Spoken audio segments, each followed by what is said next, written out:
Welcome back to Let's Get Haunted with your hosts, Nat Strawn and Allie. All right, Haunties, welcome back, everybody, to episode 213 of Let's Get Haunted. Unlucky number 13. We have had a very difficult, trying time attempting to record this episode. We have been plagued by any number of bad luck events that you can possibly think of. Audio issues, scheduling issues. I even blew a tire, not joking, Nat doesn't even know this yet, on the way here. Are you serious? Oh my god, this is like the universe does not want us to make this, guys. We've already recorded this episode. We have not fucked up this bad since season 2, right? Yes, correct. Yeah, it's been a long time. A long time coming, perhaps. Maybe it's just that we've run out of luck, and now we gotta start from the bottom again. Yeah. But yeah, this has been really difficult, and once you guys hear about what this week's episode is about, I don't know. I'm like starting to get a little delusional about it, and I'm like, maybe this is part of the Hitchhiker Effect. Yeah. You guys, it's fucking Tuesday. Right now it is Tuesday at 4 p.m. This episode has to go live at midnight, okay? Mm-hmm. So Allie has like a few hours to edit this thing. We already recorded it days in advance. We had our shit all figured out. Now, she texted me last night and is like, hey, I don't know what's going on. The audio's all glitchy. I don't know what's happened. I've tried exporting it several times. Every time I export it, the audio is different. So it's some sort of software problem. It's not an actual problem with the audio. Otherwise, the export would be the same every time. If you hear some baby noises in the back, once again, I didn't know that I was going to be recording a podcast today.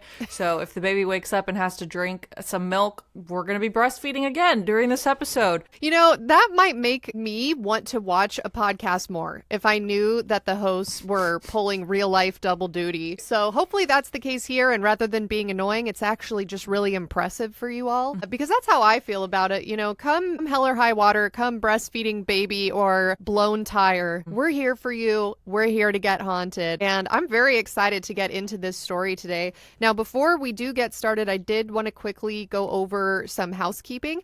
And that is that if you have not popped over to our Patreon yet, if you have not yet been convinced, I did just want to let you know that we have a brand new free tier over there that we have been posting content to this year. That's not a trick. We're not trying to bamboozle anyone. It's genuinely free. And the free tier got 1 hour of extra content this month. We also have 2 paid tiers, tier 1 and tier 2. Tier 1 got around 4.5 extra hours of content this month. And finally, tier 2 got around 8 hours of extra content this month. So if you'd like to hear all about our bad luck and our escapades that we go through in our personal lives, head over there for extended versions of the intro. But as Nat mentioned, we've already been plagued by so much just trying to get this episode recorded, edited, and out that there's no time for more. We've got to just get into it. Yep.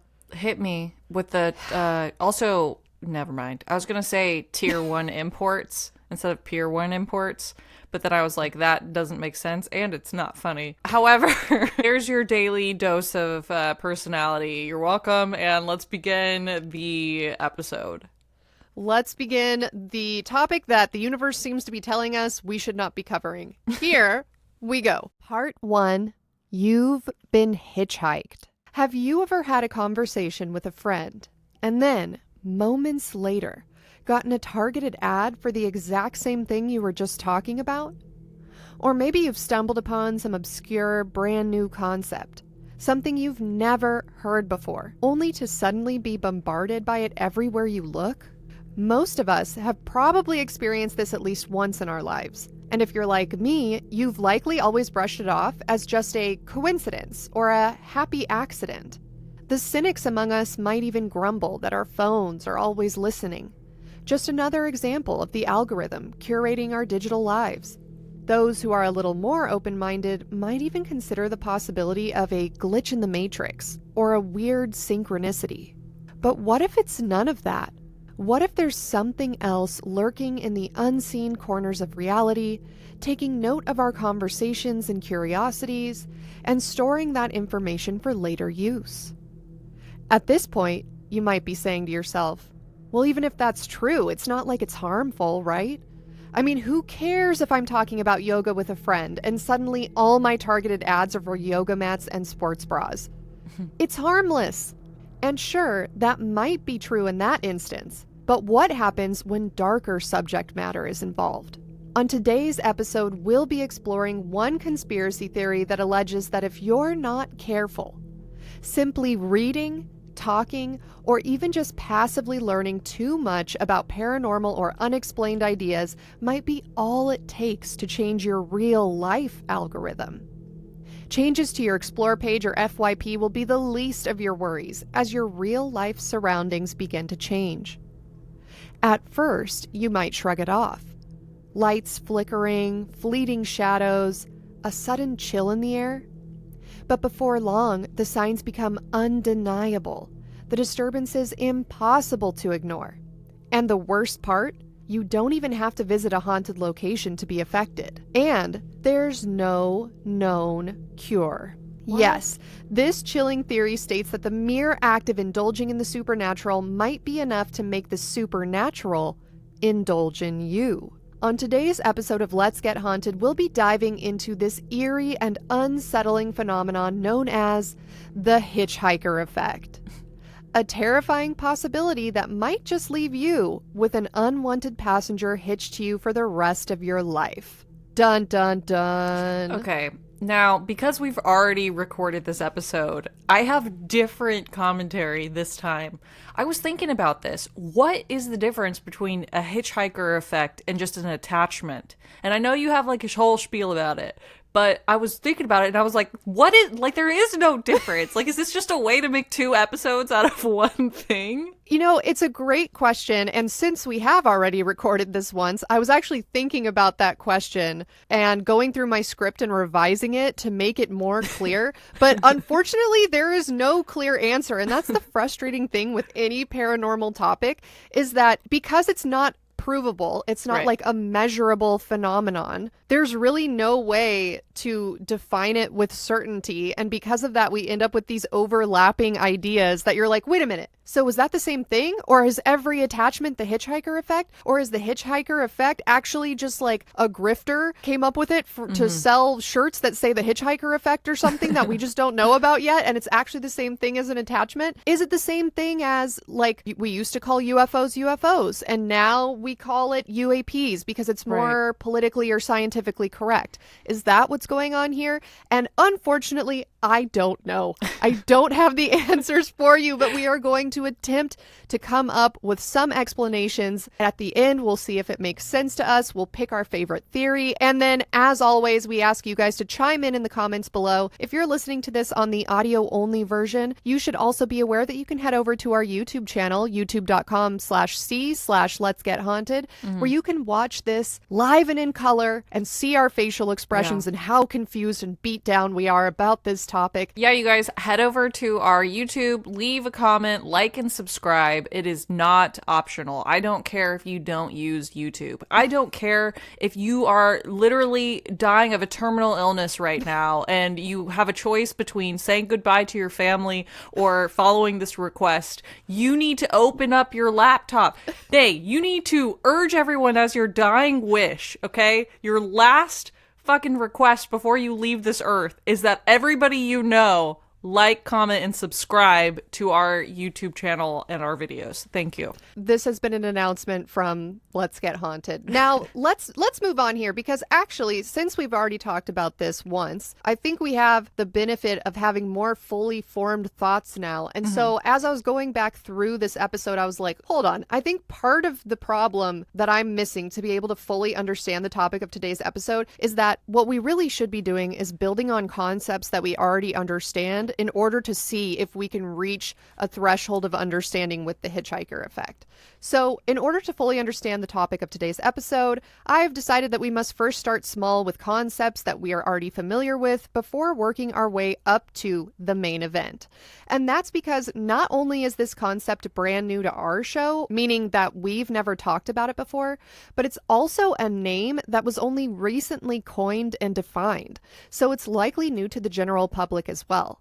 In fact, if you hang out on Reddit as much as I do on random paranormal subreddits, you've probably seen tons of posts, any number of posts that say, can somebody please explain the hitchhiker effect to me? People are very confused about this concept. Most of the time when you're watching a podcast episode, rather than explain what the effect is, people just talk about a haunted story and then say, oh yes, and this is clearly an example of the hitchhiker effect.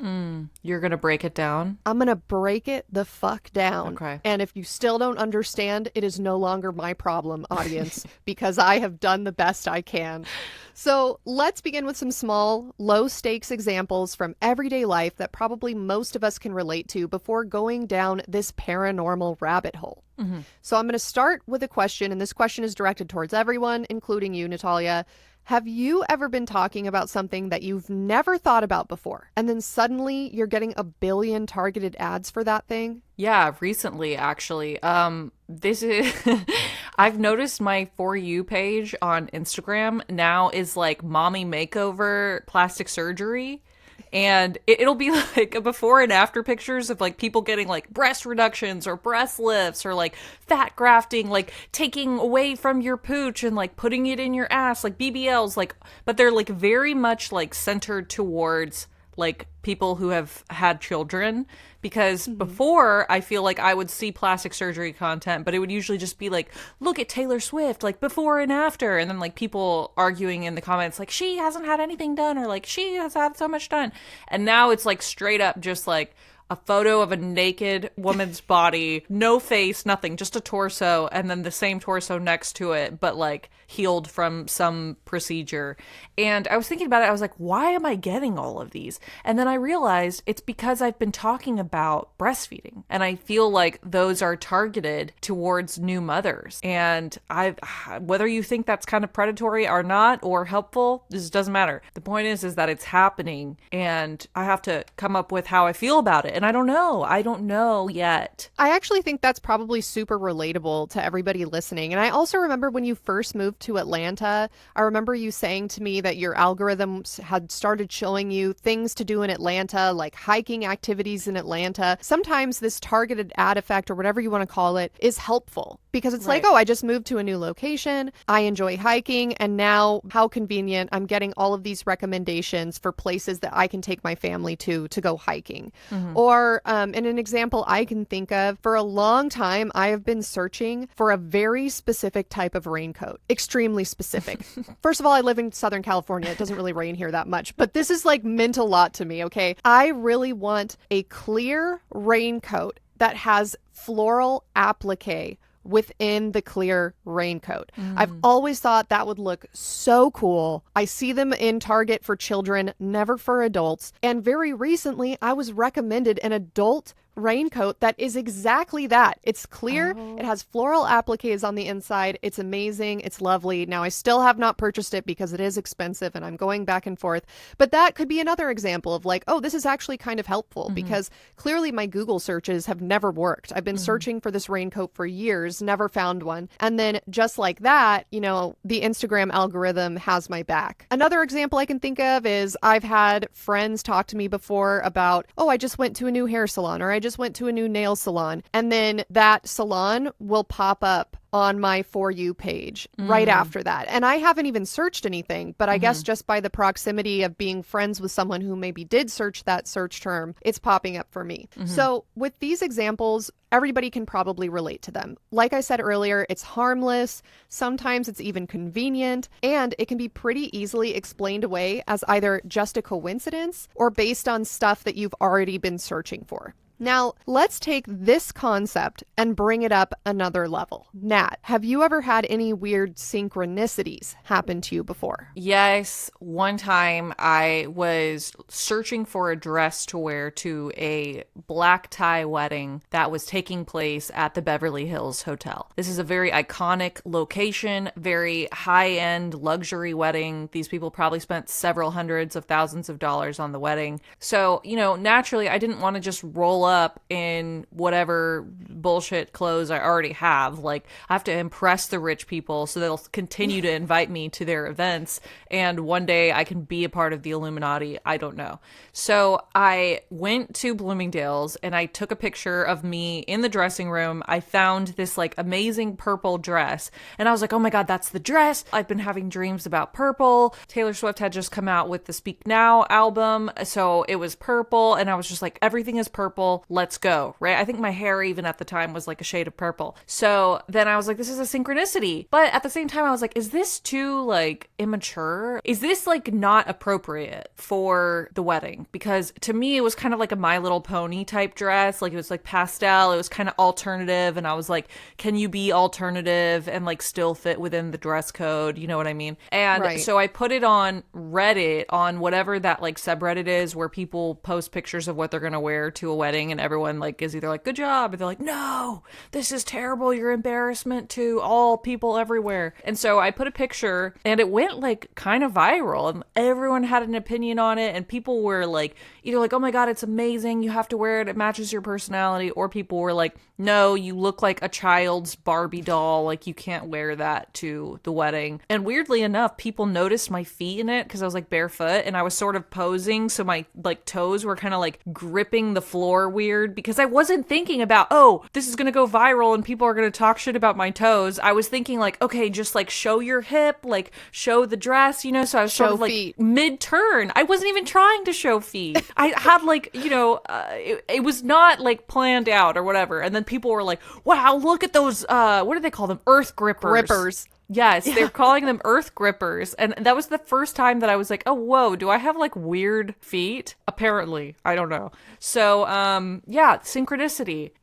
Okay, so basically the synchronicity in that example is that you typically were not attracted to the color purple, but then all of a sudden, as soon as you picked that wedding dress, you started making connections about like, oh, wait a minute, my hair is kind of dyed purple. Right. Taylor Swift did just come out with purple, an album that involves purple or something. And so that kind of seemed serendipitous in a way that you had chosen this purple dress. But is that just mental illness? Is that like, I'm in your walls, I'm in your walls, I'm in your walls, and then you're like, oh, there's people in my walls, you know? You know, there's an argument to be made for all of the above. But I can think of another example of a possible synchronicity that we've talked about before on the show. And for longtime listeners, you may remember our episode that we did on Randonautica and mind matter interaction all the way back in, I believe it was 2020 or 2021. And during that episode, we interviewed someone who is an ex-CIA scientist. His name is Dr. Dean Radin. And he was explaining concepts to us that I had never before ever heard of. It was sort of a fluke that I stumbled upon his name while I was researching the topic. And he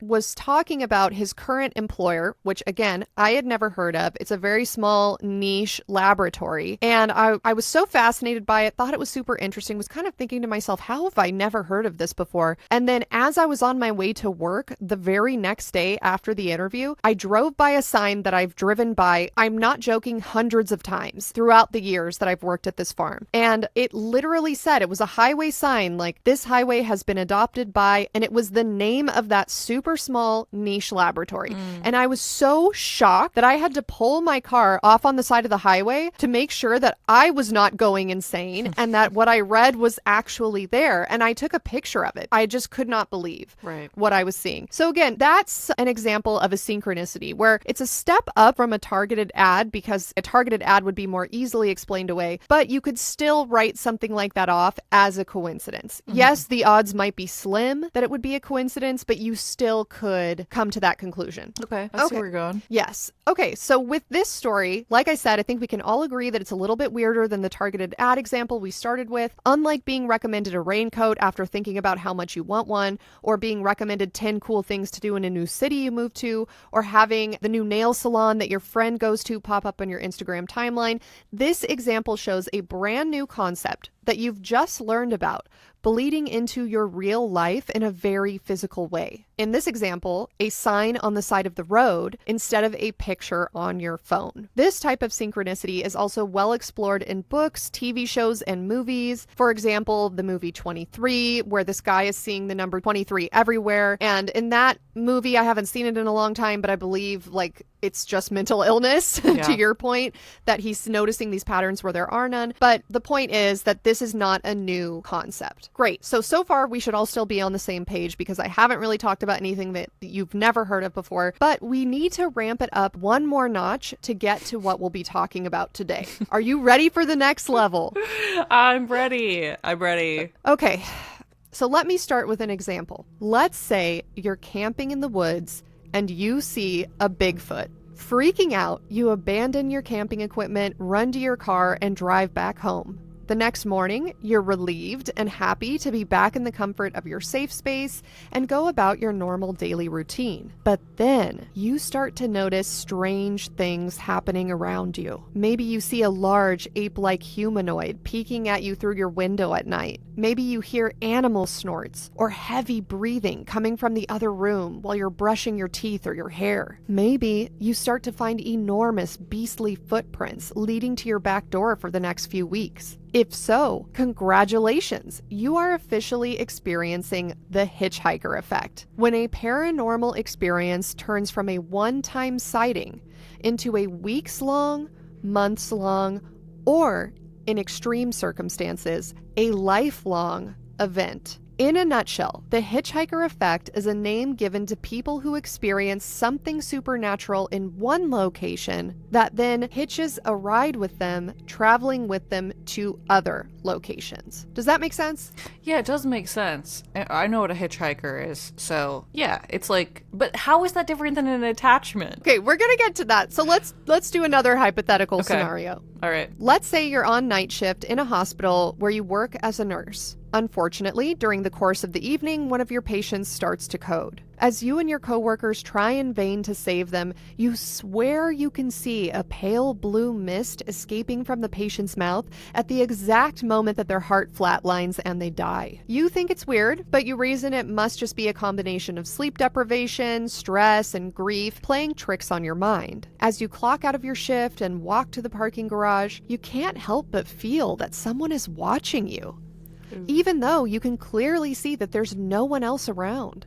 Finally, you settle into your car, buckle your seatbelt, and get ready to go home and go to bed. But as you throw it in reverse and glance in your rearview mirror, you make direct eye contact with a misty, foggy version of what looks to be your patient. You scream and spin around, but nobody's there. Your back seat is empty. What's more, over the next 5 months, you find yourself waking up in the middle of the night to a feminine shadow figure staring at you from the corner of your room. Again, congratulations! You seem to have a hitchhiker attached to you. Good luck navigating your new life. Natalia, to make sure that you're understanding and I'm understanding and that everyone's understanding, do you want to come up with a hypothetical example of the hitchhiker effect on the spot? Okay. Yeah, let me think about it. All right, you're on a cruise and someone there has norovirus and they're throwing up and congratulations, you have norovirus. Is that a hitchhiker effect? Okay, so we're still not understanding, but that's but that's fine. Okay, wait, no, let me try again. You are on your way to school and you're speeding because you're gonna be late. You accidentally hit a dog. The dog dies. Then, when you're at school, you see that dog in the window barking. Congratulations, you have a hitchhiker. How is that different?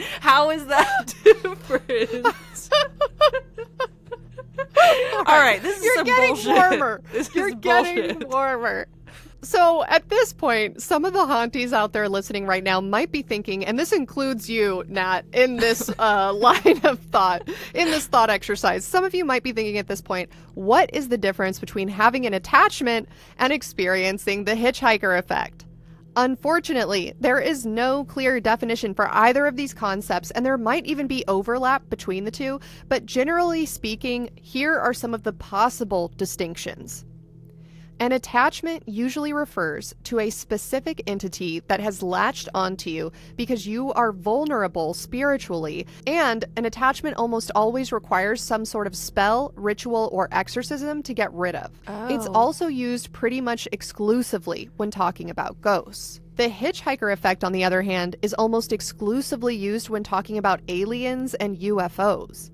And it usually goes away by itself without any need for human intervention. In fact, the hitchhiker effect, by its very nature, implies that human intervention will not work to get rid of it. Okay, so every hitchhiker effect is an attachment, but not every attachment is a hitchhiker? Actually, yes, I think that that's a great way. I never thought of it that way, but yeah, it's like how every jacuzzi is a hot tub, but not every hot tub is a jacuzzi, right? Jacuzzi is a brand, hot tub is a thing. So yeah, maybe that's true, because the hitchhiker effect is like a trademarked brand at this point, right? It's like a specific phrase, whereas an attachment is more of like a general idea.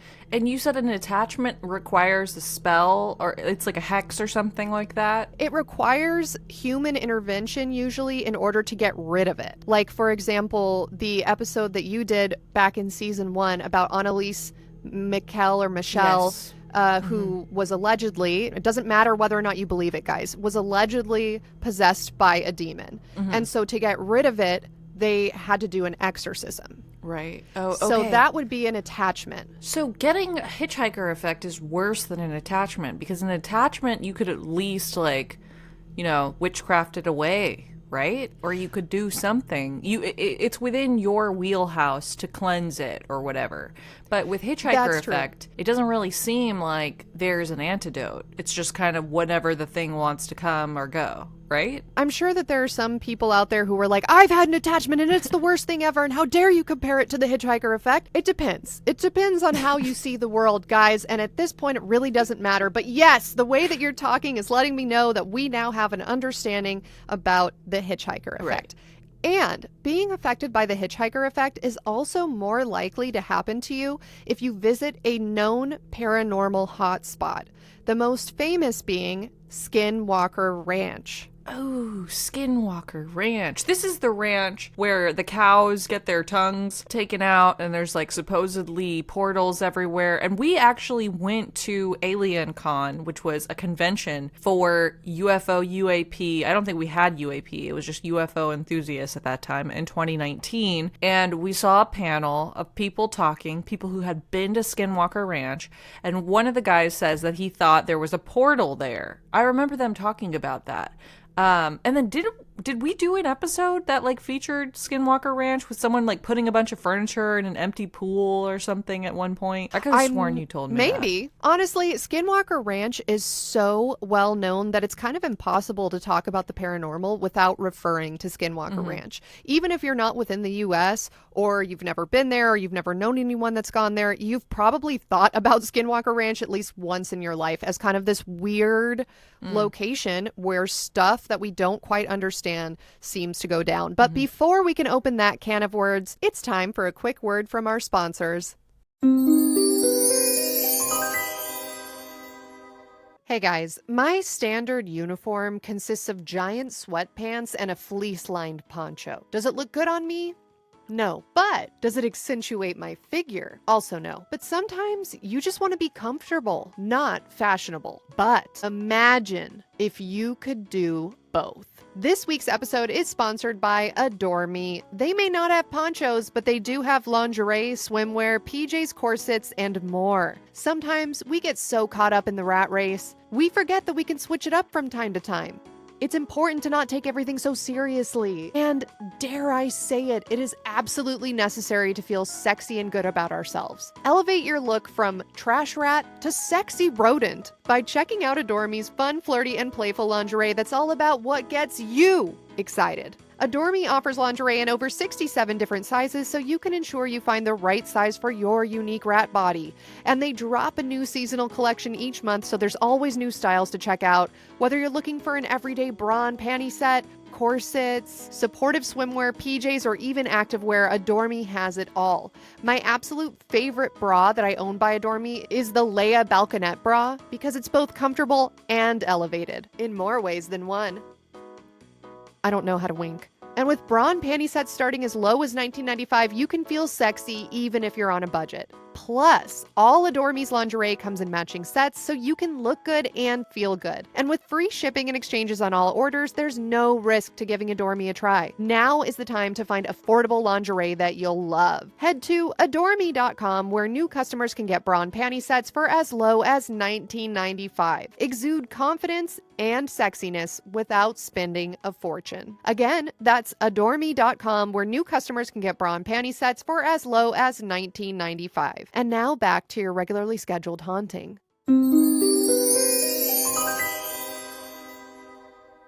Part 2, Skinwalker Ranch. So like we already said, by this point, I'm sure everyone has already heard of Skinwalker Ranch, but for those of you who haven't, here is a quick TLDR. Skinwalker Ranch, also known as Sherman Ranch, is a property in northeastern Utah that's famous for being a hotspot of paranormal activity, from UFO sightings to cattle mutilations to poltergeist-like activity to shape-shifting monsters from Native American folklore to time-traveling portals. In 1996, billionaire Robert Bigelow purchased Skinwalker Ranch through his organization, the National Institute for Discovery Science, in order to study the paranormal activity on the ranch. In 2008, the U.S. Department of Defense funded a program called AWSAP, which is an acronym that stands for Advanced Aerospace Weapons System Application Program. This program was a secretive initiative focused on studying UFOs by providing funding to aerospace contractors with the proper tools to do so. Robert Bigelow was a known paranormal nerd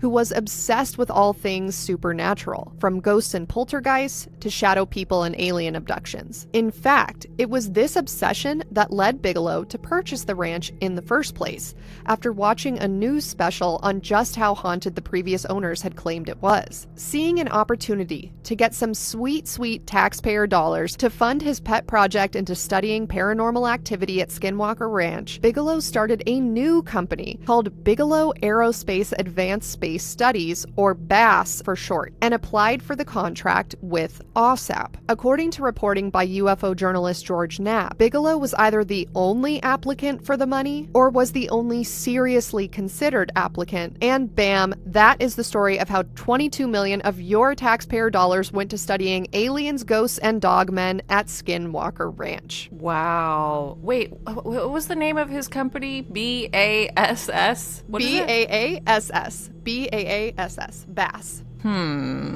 But it is kind of interesting. So he specifically created an aerospace company that could be eligible for this taxpayer-funded initiative to study the paranormal. And honestly, I can't even blame him, because you and I are obsessed with the paranormal. And if I was a billionaire, you bet your fucking ass that I would be dedicating a hefty sum to studying ghosts, and I would be buying every single haunted house on the market. If someone gave you $22 million to study the paranormal, would you actually study the paranormal? Or would you just keep the $22 million?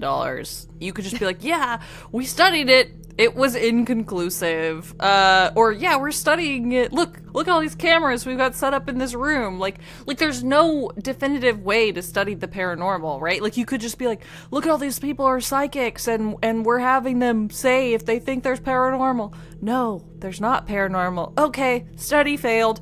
All right, thank you very much for the $22 million.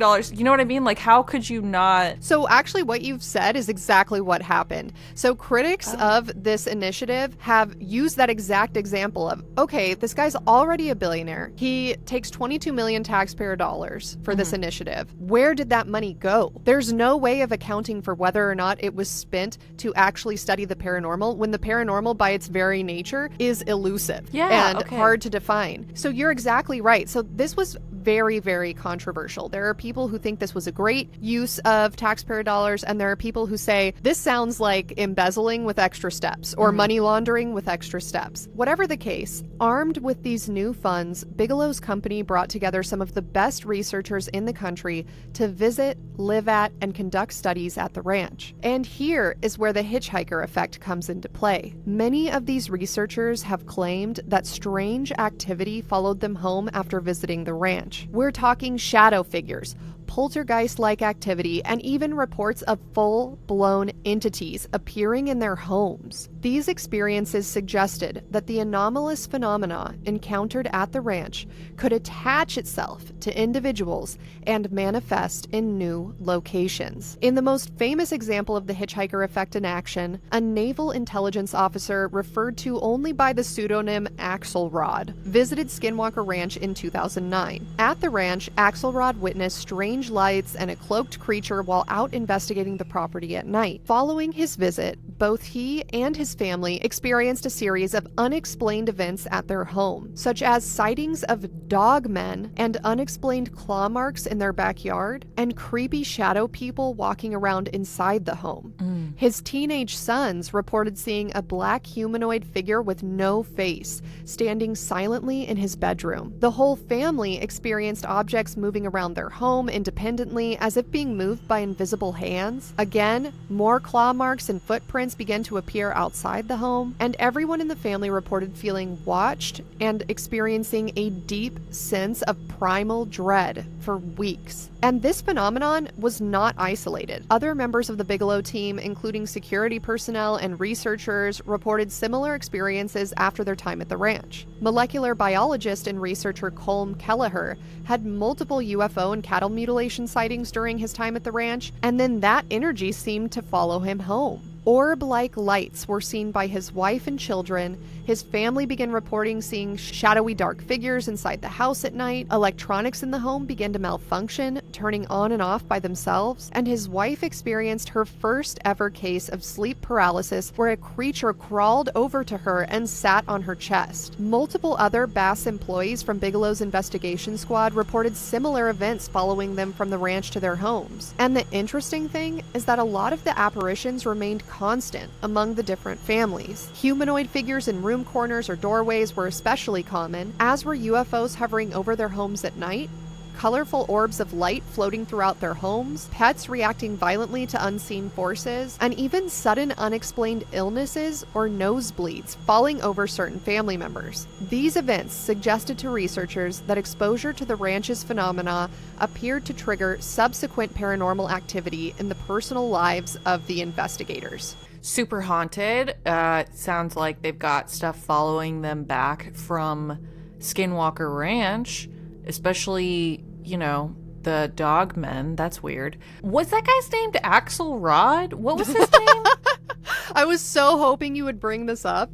That name is giving divorced dad energy, and I need to know if he picked that pseudonym or if somebody else picked it for him, because if he picked it, I no longer find him credible. He's like, yeah, I'm Axelrod, after my favorite role model, Axl Rose. Yeah. I know, that's what it reminds me of. I'm sure Right. there's like some logic to it, but I don't care. Hold on. I have to look up Axl Rose. They're from Guns N' Roses. Yeah. Okay. This guy was fucking hot, though, when he was young. I've No seen pictures of way. him. Yes, he was. Axl No Rose. fucking way. Dude, I saw a picture of him getting arrested because it was like, and he was looking. Okay, let me find the picture. He looks hot. I'm gonna show you. Axl Rose arrest. No, I This is so not- disagree. Hold on. Let me copy this link so we're looking at the same thing so I can hear you being incorrect in real time. Hold on. I'm looking Pasting. at 3 mugshots. I'm looking at a No, compilation not of his 3 of his mugshots. mugshots. Him getting arrested. Natalia, he looks horrible. What are you talking about? Did you look at the link I sent you? Getting arrested. Okay, look, you guys, the one we're looking at, it's Axel being arrested in 1992 due to charges related to Riverport riot. Yeah, I'm looking at it. Look at him. You're insane. But like, he's wearing he looks cute. He's wearing a pink Guns N' Roses shirt with like little skinny acid wash jeans. He's got super long hair with cute like bangs. Honestly, you guys are rocking the same haircut right now. I feel like. I don't know. I just think I like his vibes. Like, I like how he's just giving like husband. I don't know. What is like, okay, you know how people call like a desirable person who's a female wifey? Like, desirable girl is wifey. Like, wifey does this, wifey does that. What is the equivalent of that for a husband? I think it's just husband, isn't it? It's just like too trad wife, you know, like it's Yeah. giving husband, you know, that's It's just giving big spouse energy. All right, anyways, I need to know what other people think. Do you guys think Axl Rose is hot? Like, in his prime, which to me was the 80s and 90s. All right, back on topic. Okay. Natalia, we know about Skinwalker Ranch. We've all heard the stories. Some of us have probably even watched the TV show that's still on the air. And we may have even heard about this OSAP program and Robert Bigelow studying the ranch. But very few of us have ever met somebody firsthand who has been there. So I have a treat for you today because I have spoken to someone who has been to Skinwalker Ranch. They gave us an interview. It's short and sweet, and I would love for you to watch it now. Oh, Alyssa, our friend? Yes, our friend Alyssa went to Skinwalker Ranch. Tell me when you push play. All right, I'm pressing play. Okay, so this was during COVID in like 2021, and my whole experience, you can actually watch it on, I believe, Discovery Plus. It is Jack Osbourne's Night of Terror with Jack Osbourne, Jason Mewes, and Jamie Kennedy. And I got to go because I was assisting Jamie Kennedy, and so I got to go on this trip. We were invited to Skinwalker, but not on the actual ranch. We were invited to the property adjacent to it, but honestly, that whole area is just very like a big energetic field from Skinwalker. But I guess the way the property was is it's kind of like a checkerboard. So there's certain areas that are part of the ranch and then certain areas that aren't, but it's just kind of all over. And so we were on the property literally separated from Skinwalker by a barbed wire. So we were literally looking at the property, and you can see there's 24/7 surveillance, people driving around on quads, people with guns, there's infrared cameras for nighttime stuff. Things were always happening there. So we got there and we landed in Salt Lake City, and then we had to drive probably 3 hours. And immediately it was already so weird on the drive because we hit traffic and we landed kind of late. It was probably, I want to say, around 10 p.m. And all of a sudden there was all this traffic and there were all these dead cows in the road. And so that was weird going into it. And then we end up getting to our location. The next day we go and meet the camera crew and we talk to the guy who owns the property adjacent to the ranch. We were supposed to get there kind of late and we didn't have cameras with us. And the guy who owns the property said he saw headlights pull up to the ranch and he thought it was us, and he went to open the gate, and when he got down to the gate, nobody was there because we weren't there yet. So he doesn't even know what the flashing light was. And then also the week before we got there, he had a camper full of all this equipment and everything, and randomly that camper on his property caught on fire like with lightning and completely just disintegrated to the ground. And then one night, me and Jack and Jamie, we were all sitting on top of this mountain of the guy's property, and we were all had like the night vision goggles and stuff. And at one point, me and Jack were both staring in the same direction at this mountain, and out of nowhere, this beam of light shoots up out of the mountain in a sphere kind of way, and then something leaves, and then all of a sudden the sphere closes, and the beam of light shoots back down into the mountain. And we just froze. We were like, what did we just see? Why didn't we record that? Because we were shocked, like completely shocked at what we were looking at, and there was no time to grab any devices. It felt like something out of a movie. And it was one of those moments where you wish you had grabbed your phone, but you were so in awe of what you were looking at that you just froze and you were like, is this really happening? Then you also have to be super respectful of the land because there are a lot of Native Americans on the land, and they're like, you know, you have to be respectful when you come. And when one of the Native Americans started talking in an interview, right when the camera started rolling, his nose started bleeding. And so they had to stop rolling, which was interesting. And he was talking about one of the alleged monsters. And then the last night we were there, we had a late night shoot. It was super rainy. It was desert mud, so you know it's really hard to walk in and just move in at any point. And I remember it was super cold, it was windy, it was raining, and so I was sitting in the car. I'm sitting in the car, and all of a sudden I start getting really tired, like out of nowhere, and it's like abnormally tired. And I just like kind of started dozing off. And all of a sudden, I kind of come back to consciousness, and I hear Jack saying, who is that? Who is that? And there's a figure who was walking toward the area where I was. It was this, I'm getting chills talking about it. It was this like really big shape, and it kind of looked like he was slouching and walking. And then he turned around when he heard Jack and then like looked back towards Jack and then faced forward and darted off at lightning speed, which would have been completely impossible considering the weather and the ground and the rain and the mud. Like nobody could have walked around this fast. It was insane. And they caught it on video, and you can just see this black figure just walking and then completely disappear. The land was super wide open land, just like desert. And we had seen some footprints, and it wasn't shoe markings. It just looked almost like an animal had walked through, but they were human-shaped foot sizes, imprints, like in the mud. And so you saw several of them, and then all of a sudden the footprints were just no longer there. They didn't lead to anywhere. They just stopped. And it was almost like somebody had been placed there and walked backwards and left. So it was wild. And then toward the end of the trip, I remember one of the Native Americans was like, before you go, you have to get cleansed with sweetgrass so you don't take any of this energy home with you. Another thing I forgot to add, so during the trip, a few of us noticed we started getting kind of energetically tired, almost like radiation or something. It was interesting and kind of unexplainable, but multiple people on this trip started feeling it. I remember having weird dreams afterwards, and to the point where I knew they were weird, but I couldn't describe what they were, and I had like trouble sleeping. And also, this might be totally unrelatable, but I got cancer afterwards, so I don't know. But yeah, other than that, no, I already have a history of so much paranormal stuff that happened to me that I probably wouldn't have noticed or not if something came with me back from Skinwalker. Whoa. Okay, I just finished it. What? She got cancer after that?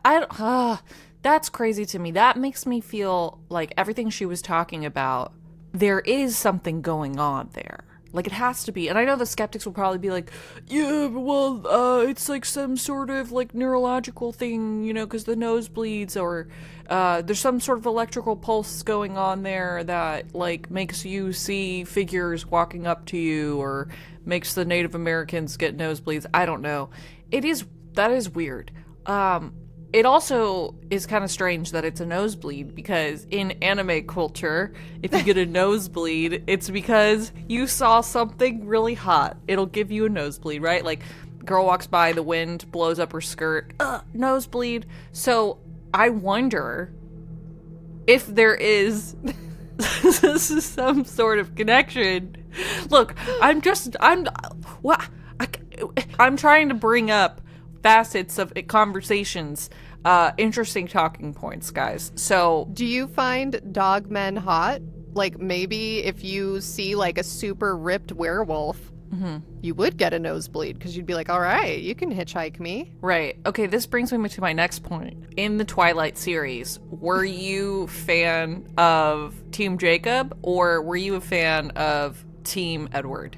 So I did not read the books, and my brother's girlfriend at the time was extremely nice, and she offered to pay for me to go see one of the Twilight movies. I forget which one. So I went and watched it with her, and I did not understand the hype, but I think at the time I was just looking at the situation face on, and I was like, Edward is a predator. Like, I would much rather be with Jacob. Wow. You see what I'm I saying? did not need your whole life story. I just needed Too bad. a simple Too answer. fucking bad. Too fucking bad. And I think I was originally Team Jacob, and then Team Edward. It's Robert Pattinson, guys. Like, imagine seeing Robert Pattinson in Twilight and being like, nope, not for me. No, it could never happen. Back to our paranormal podcast. Back to our paranormal podcast. So yeah, it is interesting, because I haven't heard of a single person that has gone to Skinwalker and not seen something. Maybe there are some people, but every interview I've come across saw weird things there. So it does seem like it's one of those locations where you're almost guaranteed to have a paranormal experience just by visiting there. If it's super loud in the background, guys, there's someone vacuuming right now. So this idea of a location where you're pretty much guaranteed to have a paranormal event is very intriguing, because theoretically, as we were talking at the beginning about like, how can you study the paranormal? It seems so random. It seems like it has no rhyme or reason. It seems like by its very nature, you wouldn't be able to study it. But if you can study it anywhere, it would be at Skinwalker Ranch or other locations that are considered paranormal hotspots. And another one of those locations is EGLIN Air Force Base. But before we get into that, it's time for another sponsor break. Hi, my name's Allie and I'm a dry skin girl. And when my face is dry, everything looks 10 times worse. My skin looks dull and cracked, pores and wrinkles look more obvious, not to mention trying to put makeup on my dry skin makes everything look about 40 times worse. And when I look like shit, I feel like shit. Feeling confident in your skin starts with getting expert care. That's why we're excited to partner with Apostrophe. Whether you're dealing with acne, signs of aging, or dark spots, Apostrophe helps you get access to the right treatment for your skin. Apostrophe is an online platform that connects you with an expert dermatology team to get customized acne and dermatology treatments for your unique skin. Through Apostrophe, you can get access to oral and topical meds that use clinically proven ingredients to help clear acne. Looking for tretinoin? Check. Azelaic acid? Check. No matter your skin goals, Apostrophe makes it easy with access to an expert derm team that'll tailor a treatment plan for your unique skin. We have a special deal for our audience. Get your first visit for only $5 at apostrophe.com/letsgethaunted when you use our code LET'SGetHaunted. That's a savings of $15. This code is only available to our listeners. To get started, just go to apostrophe.com/letsgethaunted and click Get Started, then use our code LET'SGetHaunted at sign up, and you'll get your first visit for only $5. Thanks, Apostrophe, for sponsoring this week's episode. And now back to your regularly scheduled haunting. Part 3, EGLIN Air Force Base. EGLIN Air Force Base is located in the Florida Panhandle near Fort Walton Beach. It's one of the largest military bases by land area in the world and the largest Air Force base in the United States. It has tons of different uses, including developing and testing new weapons and new aircraft. And this is kind of interesting. It also has a one-of-a-kind climatic laboratory that can simulate every possible weather condition on Earth so that military vehicles, aircrafts, and gear can be exposed to a variety of extreme conditions to see how they'll hold up under stress. Every single weather condition on Earth. That's what it says. So how do they do a tsunami? They just flood it? What do you mean every single?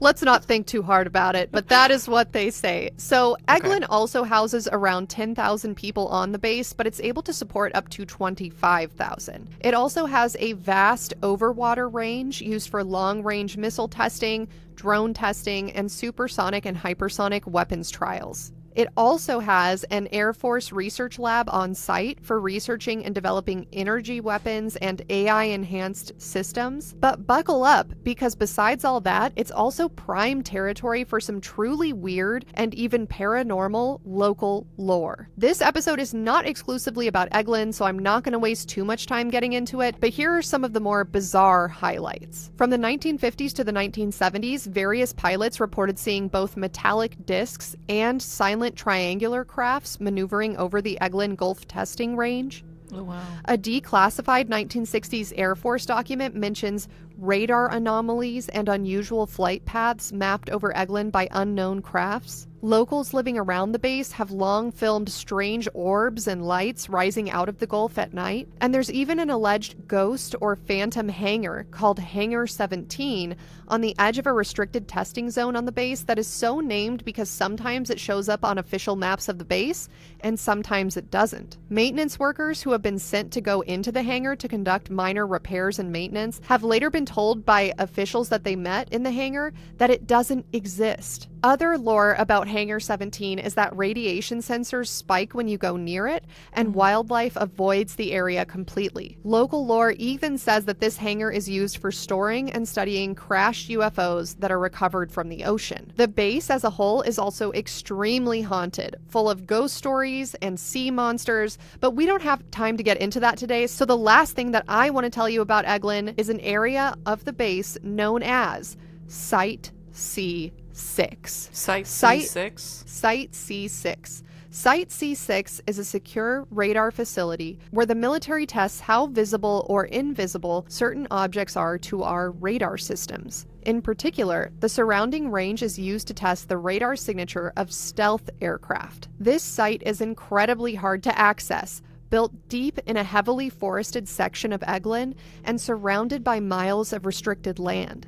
It's even been nicknamed in some conspiracy circles as the Area 51 of the East.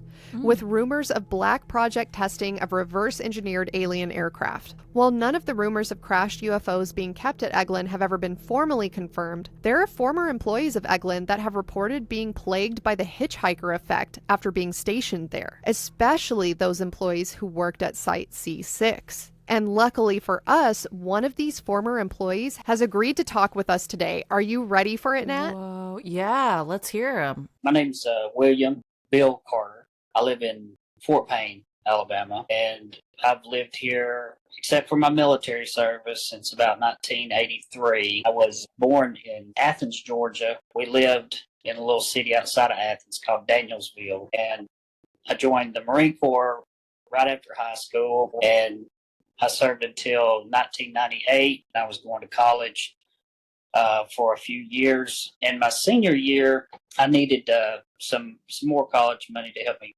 finish school. I went into the National Guard in 2003. Well, at that time, it was after 9/11, so a lot of National Guard units were getting activated to go overseas. From 2005 to 2006, my military police unit, we were deployed overseas for Operation Enduring Freedom. My son was born while I was over there, so I didn't get to see him till he was about 2 months old. So I'd made my mind up, and my wife at the time had made her mind up that, it was best that I just get out. So I tried going back to college, couldn't afford it. I went back into the National Guard in 2009 to help me finish my last year. So I finally was able to finish, and then by that time I had about 10 years in the military. So after my last enlistment, I got out in 2012. The Alabama National Guard actually has a training site on EGLIN. There is a designated section on EGLIN specifically for Alabama National Guard. Our primary two missions there, one was marijuana eradication, and the second one was doing garrison security with the Air Force Security Forces. EGLIN is, I think, the biggest Air Force base in the country, if I'm not mistaken. It's located in Fort Walton, Florida, and it's right there on the Gulf of Mexico. And it's a really expansive base. And it's the biggest base I'd ever been on, and the most interesting base I'd ever been on. We were really deep inside the base. When I say deep inside the base, that doesn't mean underground. It just means that the base is so big, we were about 15 miles inside the base, and that's pretty close to where Site C6 was. And we were, I want to say, about 5 miles away from the Army Ranger camp that's also at EGLIN. But we never found any marijuana there. Most of the days when we were supposedly doing marijuana eradication, we were just driving Humvees, and we would block areas off so we could ride through the mud or whatever. The area that we were in is restricted. I know it's far enough away from everything else on the base not to have a lot of eyeballs. We were just on this road, just zigzagging forever. My unit actually got lost following our lieutenant trying to get down there to the place going in. It was kind of hard to get down there, especially if you didn't know where you were going. It's one of the most powerful radars in the world. This thing can track objects the size of a grapefruit, 22,000 nautical miles up into space. You can actually Google it, and it'll tell you all the information that you want to know about the site. The only thing it doesn't tell you is they can also track UAPs from there. And I would have never put the two together had I not actually visited the site. The site itself is a restricted site, and it looks like nothing. I mean, if you drive out there to it, it looks like an old radio station you'd see out on a country road somewhere. But it is restricted. It's pretty far away from the main base. A lot of people say EGLIN's just a base for families and a good place, to go to the beach. And that's very true. But it also has another side to it. Our first day after we got settled, we had a security briefing wherever the Air Force Security Force headquarters was. We had a meeting with my unit, the Air Force Security Forces, which is the equivalent of military police for the Air Force side.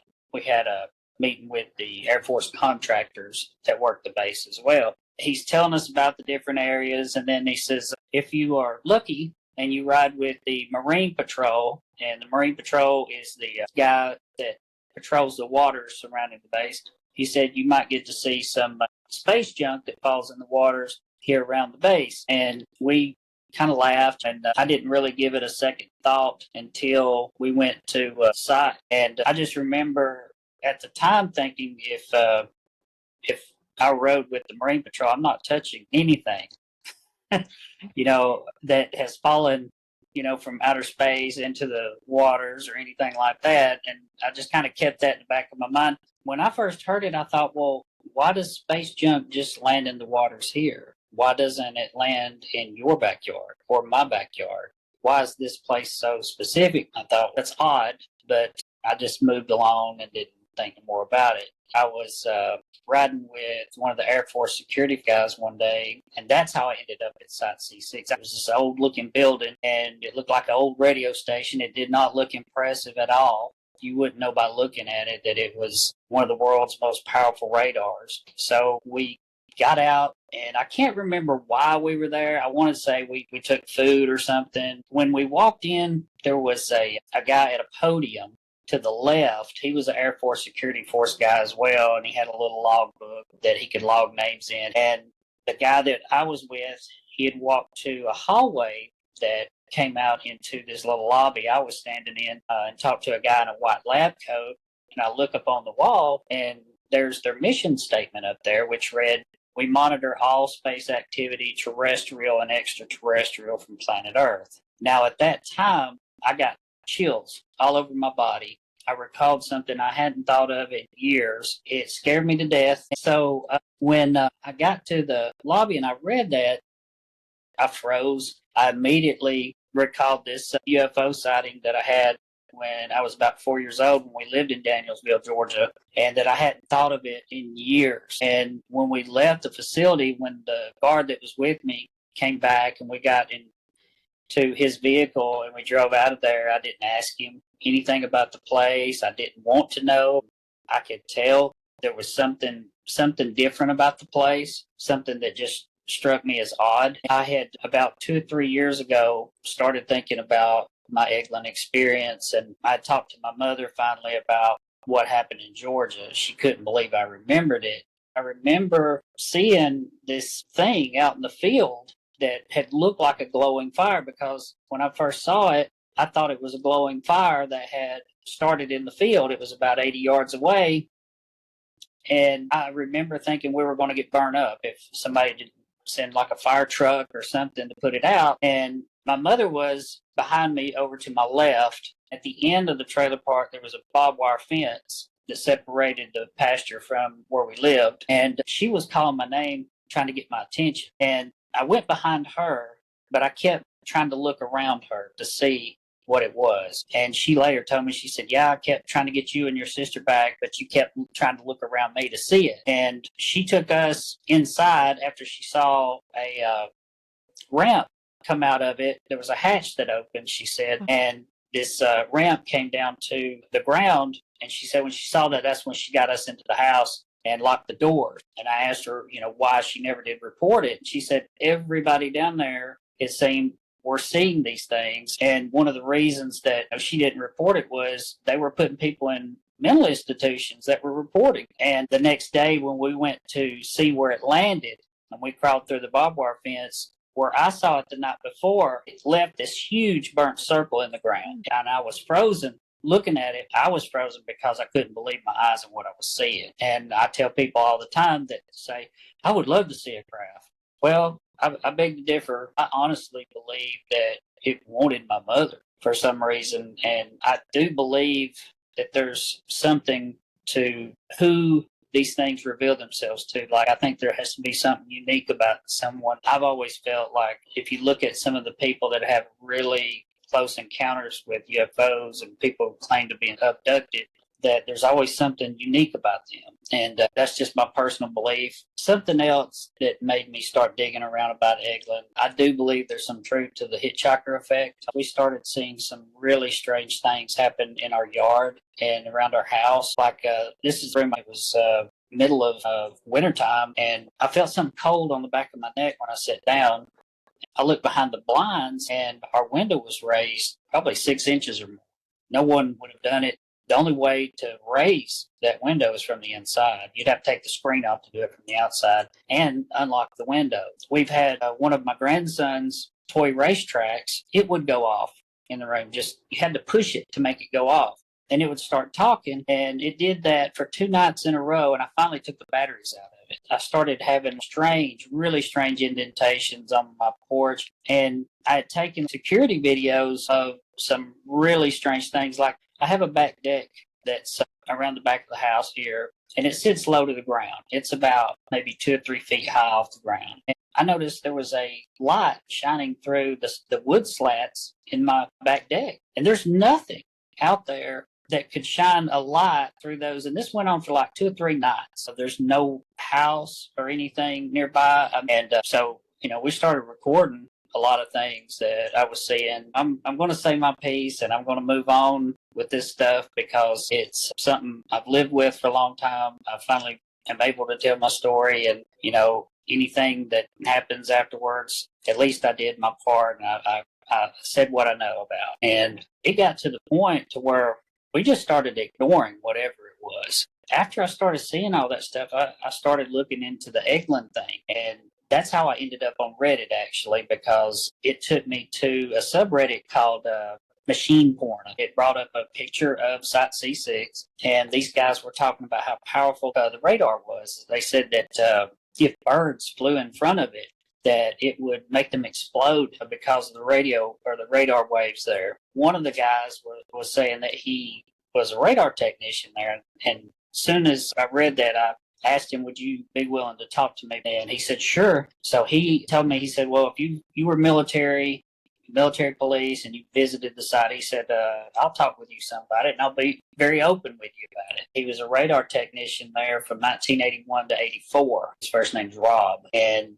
when he was there, he said, yes, absolutely. We tracked UFOs when I was there. And after I left, some of my friends tracked what they were seeing during the Gulf Breeze sightings. And he got in to tell me that one of his friends had actually died, but there never was a body shown to him. And he also said that one night when he was there, they brought something up there to the site on a flatbed truck that was covered. And he didn't get to see what was underneath it, he said, but it was odd because they never brought anything like that to the site. I know we actually had to evacuate the area twice when we were there for the 2 weeks. The UFO part, the UAP, my story about that, I'm not really concerned too much about, my sighting.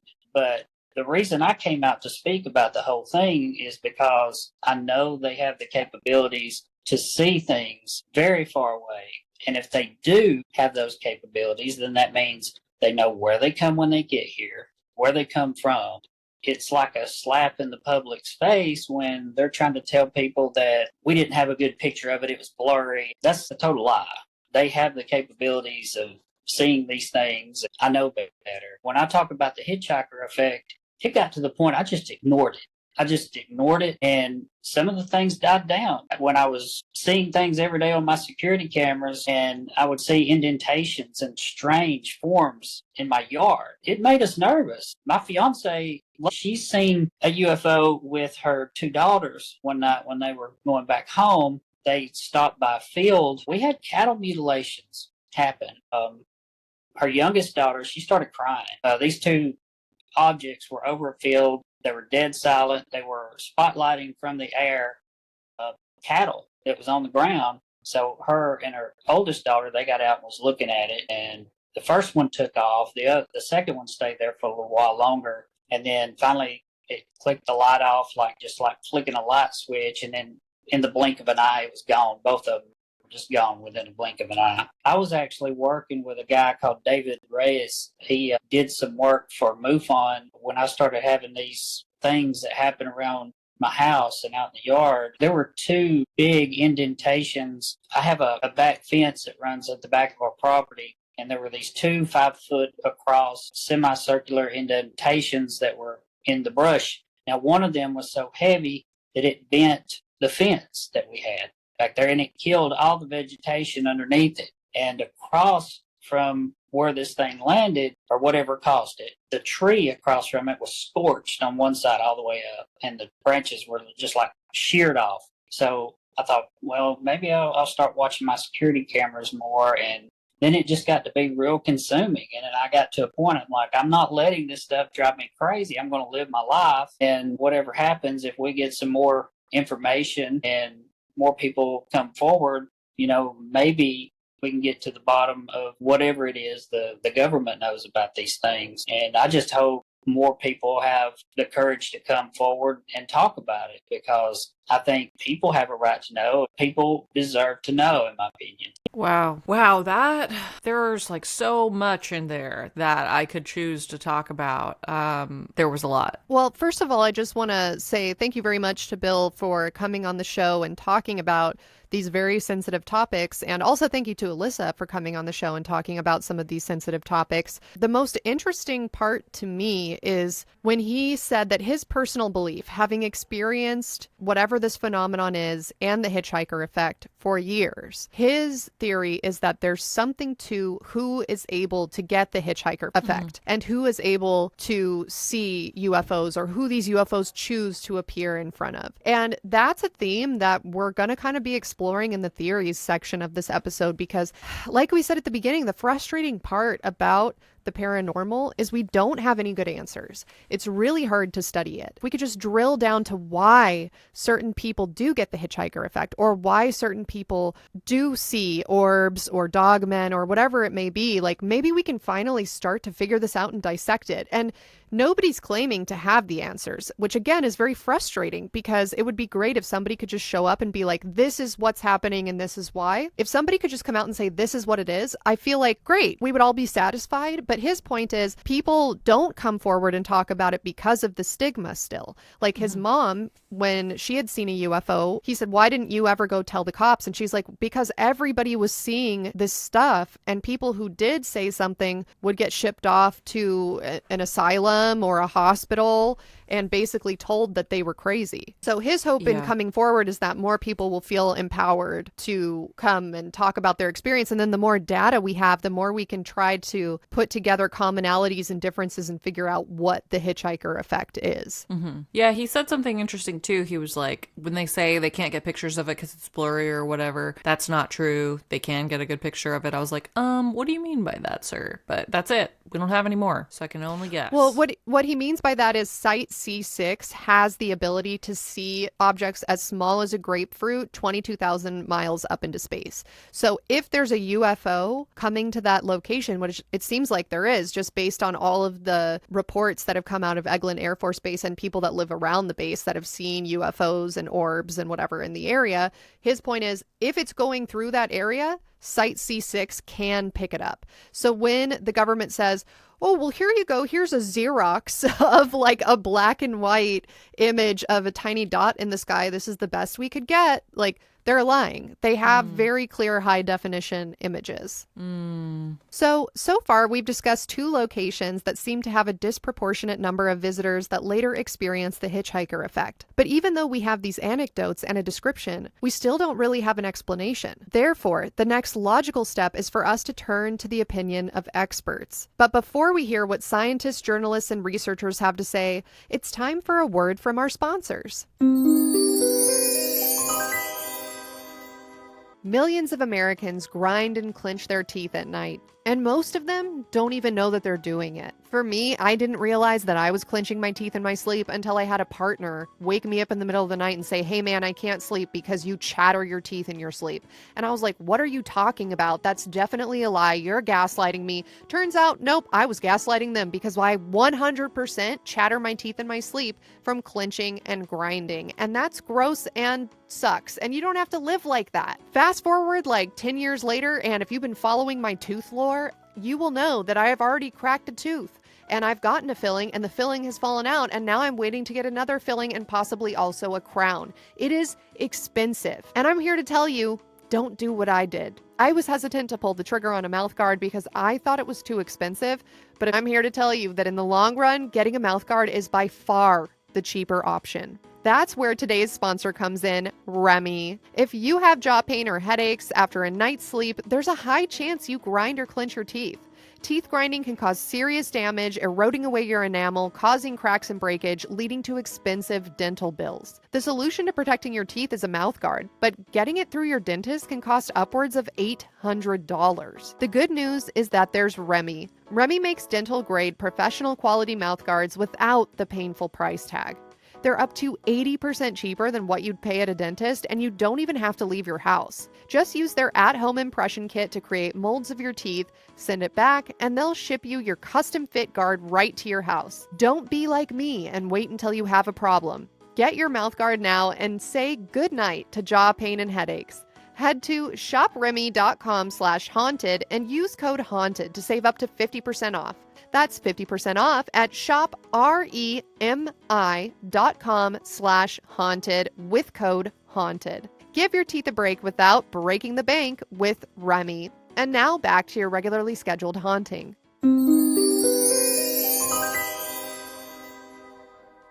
Part 4. What do the experts say? Because of how strange and random some examples of the hitchhiker effect seem to be, the main prevailing theory about how it works is that it must be some form of psychic contamination.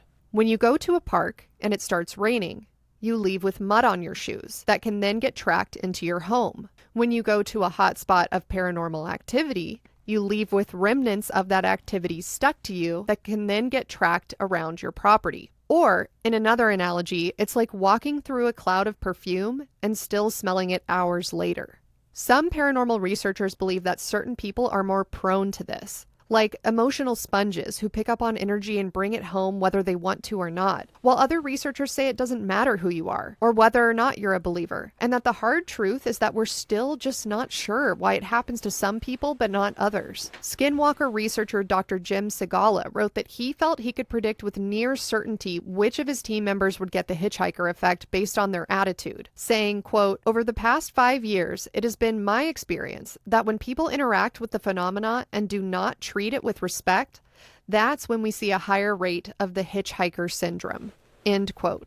Ooh. But even that explanation doesn't fully explain it.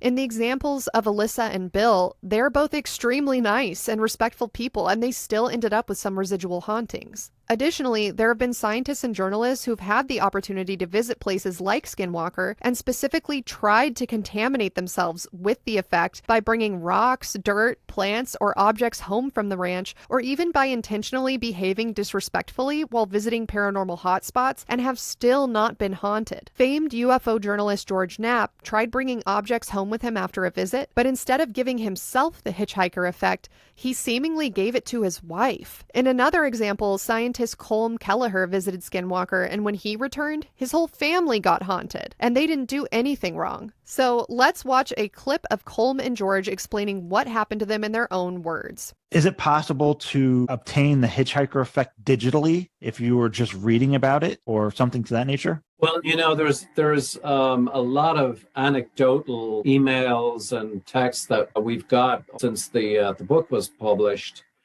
saying exactly that I was reading the book and suddenly there were sort of paranormal events that were happening around me in the next 24 hours. But there's a lot of anecdotal sort of reports like that. But ultimately, this has to be studied in a completely rigorous, comprehensive way. And the data that OSAP gathered with all of the different individuals on the ranch and some individuals off the ranch who were bringing stuff home with them, and then having all of these bizarre paranormal events erupting around them. You could talk about there's something, on somebody's shoulder that's manipulating their perception. You could also talk about the brain as a filtering device, which goes all the way back to William James over 100 years ago, and Aldous Huxley, and all of the more recent, theories regarding how the brain and consciousness are linked. All of that stuff is right in the target of a very, very substantial research project if it ever gets off the ground. Now, I'm encouraged by the original language that's still in the National Defense Authorization Act regarding effects of UFOs on people. Because once you start opening that door, you get into medical effects, and then you get into psychological effects, and then you get into paranormal effects. I mean, there's a sort of an unbroken chain that OSAP discovered. And anybody who's looking at effects of UFOs on people and that are not just confining themselves to sensor-driven data will inevitably stumble upon this whole thing. And the hitchhiker effect falls out of that unbroken chain. So I am partially optimistic that eventually this whole series of data that OSAP uncovered will be uncovered in a future program. Inevitably, if this study is undertaken in any rigorous way and medical effects are included, ultimately this whole hitchhiker effect will have to be addressed. It's weird stuff, James. Obviously, it's weird. And, we've taken all kinds of crap as a result. OSAP, once it started sending these reports about things that were happening at the ranch, things that were happening to investigators, they start taking crap as well. It's too darn weird. Colum and his colleagues were not there at the ranch to investigate ghosts. They were there to look at UFOs and to figure out the national security implications of where these things were from and the technology that was used. But in connection with that study, they inevitably came into contact with something else, something far weirder. They weren't investigating poltergeists. They were investigating things that were poltergeist-like, that just happened to be in the proximity to UFO events and trying to understand the relationship there. People have a lot of fun with the hitchhiker idea, but it's real. It happened. It happened to all of us to one degree or another. People who spent a lot of time on the ranch took things home. I know for the first 10 years that I was visiting the property, I brought things home on purpose, rocks and bits and pieces of this and that, because I wanted to engage with it, and nothing happened to me. It didn't happen to me, it happened to my wife. And I think the same thing had happened with Colum and with Robert Bigelow. And for others who we describe in the book, it's 10, 12 years later, it's still happening to them. They don't like it. It's not something pleasant. It's not a funny little poltergeist that Casper the Ghost in their home. It's frightening. It's upsetting. It continues to sort of mess with their minds a full decade later. But it's real. It happened. And you're not going to figure out the UFO mystery until you figure out all different aspects of it. Wow. Dang, he's saying that it's like the hitchhiker effect was happening 10 years after the fact. Wow.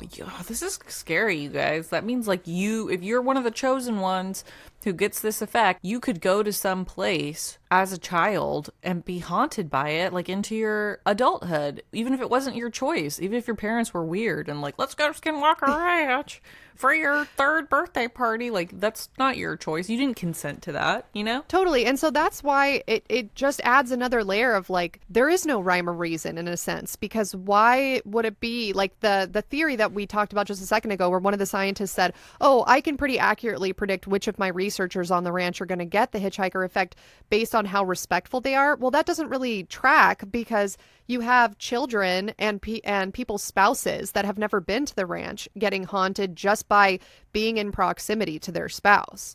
And the spouse isn't getting haunted, or people are taking things home with them and they're not getting haunted, but other people are. So famed computer scientist Jacques Vallée visited Skinwalker as well, and he found that he brought the phenomenon home with him too. And it wasn't just he who witnessed this weird poltergeist-like activity in the home, but also his wife. Middle of the night, there's a light that's filling the house. So by then there are no curtains, nothing. Okay.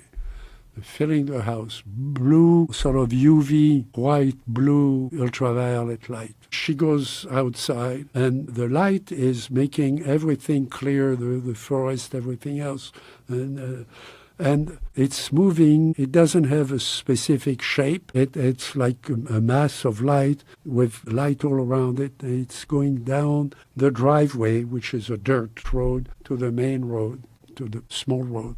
And it's just moving along politely in front of the ranch and down to the street. It has no business being there, no sound. It's not a car. It's not a car on fire. The light, again, everything is, all the details are there. You can see the grass. You can see the leaves on the trees. There was one time, we used to sleep in the observatory. There was a small bedroom there. She woke up and she saw a light that was like what people describe, a small light. She didn't see where it came from or where it went. But it was moving along the walls. There were two of them, and then it vanished. Creepy. I mean, I can't stand like stuff like this because I'm like, just tell me what it is. Like, you know, I hate how it's just like a bunch of people saying this happened to me and I don't know what it meant. You know, I just want the answer. I want the documentary to tell me how to feel about it. Yeah. Well, maybe that's what we're doing here today, because I haven't seen too many episodes of other podcasts or other YouTube channels that are kind of going over all of these different testimonials and trying to figure out what it is. But besides general hauntings that can happen as part of the hitchhiker effect, many people who visited Skinwalker came down with serious illnesses, ranging from nosebleeds to autoimmune diseases to even cancer. Is this part of the hitchhiker syndrome, or just a coincidence? Most importantly, how can someone who has never visited the paranormally charged location in question still end up with the hitchhiker effect? In an article published to The Black Vault by scientist Colm Kelleher, he writes the following about the hitchhiker effect. Quote, "The hitchhiker effect is not unique to Skinwalker Ranch. The OSAP research team found that even close encounters with UFOs in locations unrelated to Skinwalker produced a version of the hitchhiker effect. For example, a biotechnologist named Ron Becker and his daughter were traveling outside Bend, Oregon in May 2005 when his daughter noticed 3 blue-colored objects moving randomly in a field close to the highway. The objects quickly flew toward the vehicle. One went in front, one went through the car and flew across the dashboard, and the third entered Ron Becker's shoulder, maneuvered through his thoracic area, and exited his shoulder as his horrified daughter watched on. Ron Becker subsequently came down with a constellation of medical symptoms. Becker's daughter, although shocked and disturbed by the incident, was not medically injured. When she returned to the home in Connecticut that she shared with her 3 college roommates, a paranormal frenzy seemed to erupt in the home, with her friends waking up to find dark, shadowy humanoid figures crouching over their beds and extensive poltergeist activity within the home, especially heavy footsteps traipsing up and down the stairs at night. Becker or her college friends had never experienced any activity in the home prior to her close encounter with these strange blue orbs." End quote. To make this even more confusing, there have been journalists and government officials affected with the supernatural contagion after just learning about UFOs. Former Pentagon official Luis Elizondo brought the hitchhiker effect to his home after his work investigating UFO sightings and other paranormal phenomena. One of the activities in particular that he alleges to have done while working with the Pentagon is learning how to remote view. In his book that he published last year, he talks about how honing his remote viewing ability made him more susceptible to paranormal activity around him. In an interview with News Nation, he and his wife sit down with journalist Ross Coulthart to discuss some of what happened in the home. He says that's because after years of studying UAP encounters, he began experiencing what's known in UAP circles as the hitchhiker effect. UAPs were appearing at his home, perhaps because he was attracting them. What started happening? Oh, wow. Where do I start? Well, we would have these weird glowing balls of light in the house. They were green, they were small, they were diffuse, kind of like a little neon ball, and it really caused some disruption for my kids and my wife. What were you seeing? I would routinely see orbs. What do you mean by orbs? Small, little, spherical, green, lightish green type of color. And I'd be just walking down the hall, and I would just stop, and it would just continue to go right through the wall. So we're talking about the hitchhiker effect. Something had followed Lou home from work. Or by his very nature, yes. How did he explain things? Was he able to talk about what was going on? Not well. I could imagine you were pretty angry. I was very upset. The house had been turned upside down. Yeah, she seemed pretty pissed off. You have to wonder, when you get married to someone who works in the paranormal field, is that something like you should just expect, right? Like, if you marry a cheater, don't be surprised when they cheat on you, you know? Like, if you marry a guy who's trying to get haunted, don't be surprised when they're haunted. But maybe she didn't know. Maybe he downplayed it. Like, he was like, oh yeah, I'm a scientist, and didn't tell her that you're at the risk of getting orbed if you spend time with me, you know? Yeah, it is kind of funny too, because it's like most married couples are fighting about the dishes or who mowed the lawn or brought in the trash cans last. But this is like an elevated argument that makes all of our arguments look stupid. Like their arguments are about how many ghosts or orbs or UFOs he's brought into the house, which is kind of hilarious to me. And finally, and possibly most alarmingly, journalist Matt Ford also fell victim to the hitchhiker effect after just speaking with somebody about UFOs. He didn't visit EGLIN or Skinwalker. He didn't see photos or videos of UFOs. He didn't try to remote view. He didn't even live with anybody or know anybody who had ever seen a ghost or alien. All he did was take a simple phone call. In an episode of his podcast, he discusses what happened to him. Let's listen to that clip now. Viewers at home may or may not be aware of my experience with this, but I had never had anything happen my entire life. No memory of anything, seeing anything strange in the sky. I'd written some op-eds on U.S. and Russia nuclear policy, and I knew that there were some senators that had been writing legislation regarding UAP. And I, through some political connections, was introduced to a senator's chief of staff, and I said, hey, I want to write an op-ed about legislation being written on UAP. This chief of staff then set up a call, and it was myself and the senator's two national security staffers and their comms person. And first thing they said, this is all off the record, and I said, yes, of course. And then they said, okay, what do you want to know? And I was just completely, I wasn't prepared. I didn't have any questions or anything like that. And I just blurted out, are UFOs real? And it turned into this 30-minute conversation where these Senate staffers from this very powerful senator said, yes, it's real. It's not from China. It's not from Russia. It's a national security concern. We see these things coming in and out of our atmosphere from our space-based assets. And the one thing that really stuck out at the end of the call is one of the staffers said, our entire life, we may never understand where all of this is from. So that happens, and I'm literally in a kind of state of shock, because I think it's one thing for people on Twitter or whatever to tell you this stuff's real. It's another thing when the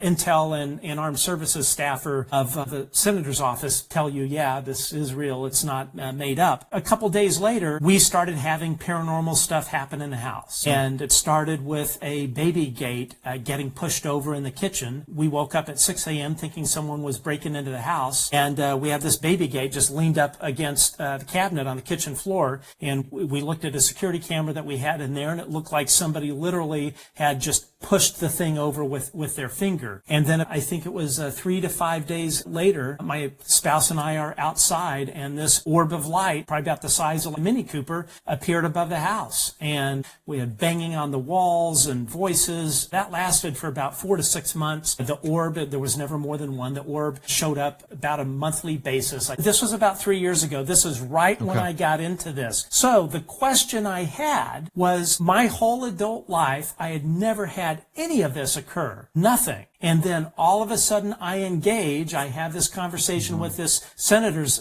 staff, and then poof, it turns on. And let's just say that the reason it began manifesting in my home and above my home was because I had an awareness. I was told by congressional officials that this was real. If that plays into it, if the president gets in front of the podium and says to the entire nation, this is real, does that mean that this could possibly start manifesting above the homes of millions of Americans? And then what kind of panic could come out of that? Maybe there's a reason they're not telling people about this, because if there is an overall global awareness or an epiphany, that NHI is just going to start appearing everywhere. So what's really interesting about that last clip is that he kind of provides an explanation that I sort of buy into about why, in the face of all this proof, our government hasn't just come out explicitly in front of a news conference with the president or whomever saying to a camera, UFOs are real, the hitchhiker effect is real, aliens are real, it's not another country, it's some sort of visitor from a different timeline or a different planet or a different dimension. He's saying the reason why that hasn't happened yet in the face of all of this proof is because what are the implications of that? If just one person having an epiphany about aliens leads to aliens showing up to them, then if everyone's having an epiphany about it at the same time, does that mean we're going to manifest an alien invasion? Does that mean that everyone's going to have UFOs and dogmen and ghosts infiltrating their homes or their backyards or their streets or the skies? And what would that do? What would that chaos do? Would it result in anarchy? Would everyone go crazy and start killing each other because they would just be so panicked? And to me, I'm like, I had never thought about that before.